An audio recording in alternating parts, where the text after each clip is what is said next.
अलग आलोचना नहीं। अभी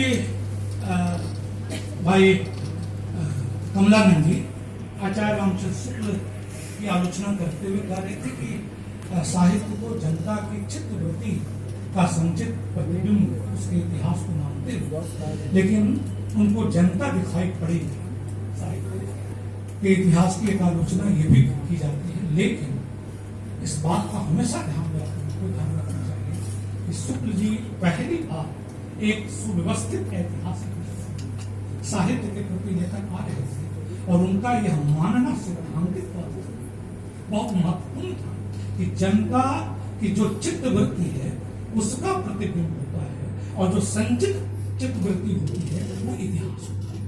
तो आप कह सकते हैं कि आखिर ये स्वतंत्रता क्या चीज थी। तो 8 जून 1857 बहादुर शाह जफर ने एक ऐलान दिया। वो ऐलान आप लोग के सामने मैं आपके सामने रखना चाहता हूँ। बहादुर शाह जफर ने जो आह्वान किया था हिंदुस्तान के हिंदुओं और मुसलमानों को, ध्यान से सुनिएगा, हिंदुस्तान के हिंदुओं और मुसलमानों को, भाइयों को खुदा ने जितनी बरकतें इंसान को अता की हैं उनमें सबसे कीमती बरकत आ जाती है। फिरंगियों ने इतने जुल्म किए कि उनके गुनाहों का प्याला लपेट भर चुका है।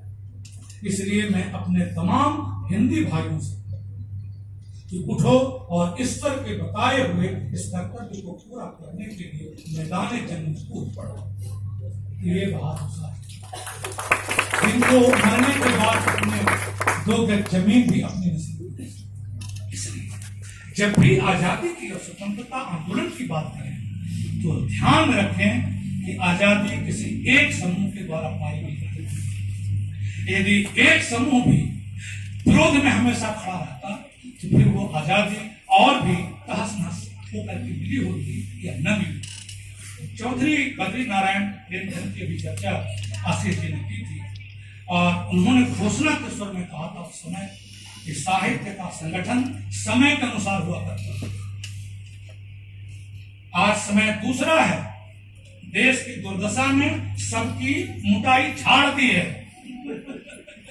देश की दुर्दशा ने सबकी मुटाई झाड़ दी है। अब ठिकाने आ गई है। अब वे बातें नहीं जचती किसी से। आज की आवश्यकता को आज करके सुलेखकों और ग्रंथकारों को पूरी ये आह्वान था। ये बद्री नारायण चौधरी प्रेमधन का और जो प्रेमधन शुक्ल जी के लगभग गुरु की तरह थे। महावीर प्रसाद बेटी एक रेलवे का कर्मचारी था इस और आया और हिंदी में इसमें क्या और उस युग का ये मुहावरा ही बना कि साहित्य क्या है तो समाज का दर्पण और साहित्य समाज का दर्पण है। यह स्वर संस्कृत काव्य शास्त्र में कहीं भी इतने स्पष्ट स्वर में मुझको तो नहीं लिखा जी।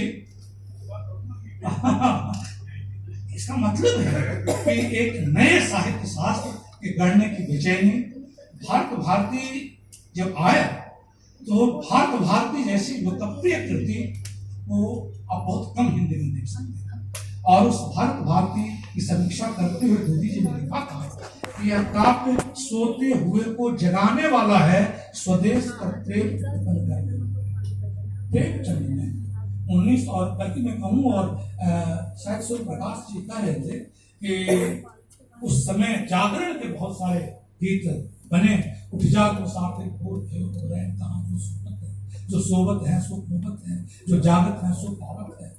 उठो सोने वालों सवेरा हुआ है और वतन की फकीरों फेरा हुआ है।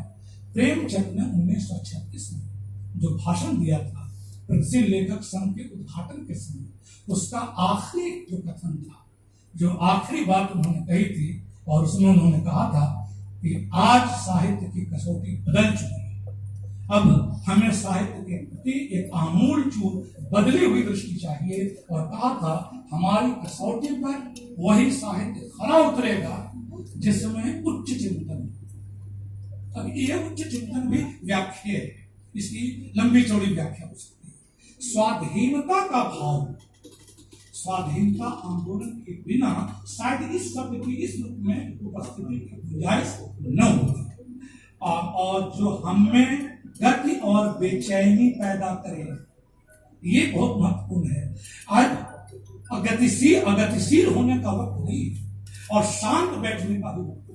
हमें ऐसे साहित्य की जरूरत है जो हमें गति और बेचैनी पैदा करे, सुलाए नहीं कि क्योंकि अब और ज्यादा सोना मृत्यु का लक्षण। हम पहले ही बहुत सो चुके हैं। स्वतंत्रता संग्राम से उपजी हुई स्वाधीन चेतना के बिना साहित्य की इस नवीन दृष्टि की संभावना नहीं है। और आचार्य शुक्ल आप हम लोग प्राय करते रहते हैं और शुक्ल जी के पूरे आलोचनात्मक चिंतन में मैं भी बहुत कुछ छोड़ता हुआ अपनी बात कर रहा हूँ। आप लोगों ने शुक्ल जी को देखा होगा, करीब से पढ़ा होगा। लोक केंद्र